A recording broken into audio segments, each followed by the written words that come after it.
Practice isn't a chore. It should be an involuntary act that's just as important to you as breathing air. I do believe that a lot of people put themselves in a position to practice more than others. I'm one of those people. I'm a firm believer, and I always tell my students to find a way to force yourself into a situation you can't get out of, to where you're forced to improve, you're forced to excel, you're forced to succeed. How do you practice? Well, practice your weaknesses. A lot of people get it backwards. We're human beings, we want instant fulfillment. So instead of practicing our weaknesses, we're gonna practice what makes us feel cool. We're gonna practice what makes us sound cool. We're gonna practice something that we're not gonna mess up.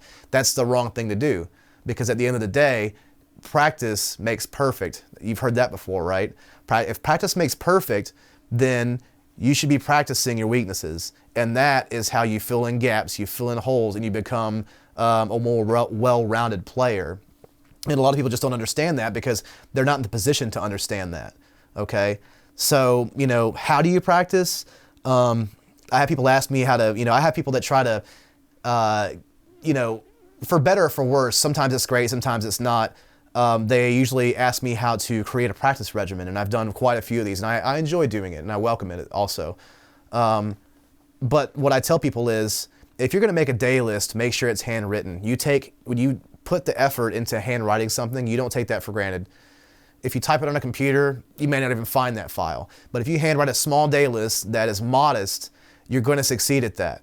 If you write a list that is like counting how many strands of hair in a carpet, or, you know, a 20,000, you know, a to-do list full of like 20,000 things to do down to the nuance, well, you just put 20,000 nails in your coffin.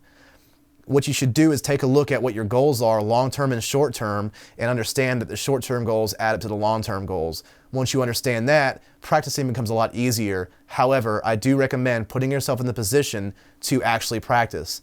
A lot of people are like, oh, how do I practice? So I'm like, well, how many hours do you have in a day that you can practice? None. I have this, and this. And so I'm like, well, why are you asking me how do you practice? Well, you know, if you can't find time to practice and you can't make time to practice, you must definitely consider doing something else, or at least lowering your hopes and standards and dreams to where you'll be happy with yourself. Me, on the other hand, I'll probably have a nervous breakdown before I stop improving. So I have to improve or I'm an unhappy person. So like I said, practice isn't something that's a chore. It's just as important as the air that you breathe, and it should be respected, and you should always put yourself in a position to practice. If you want to learn jazz, force yourself into a gig.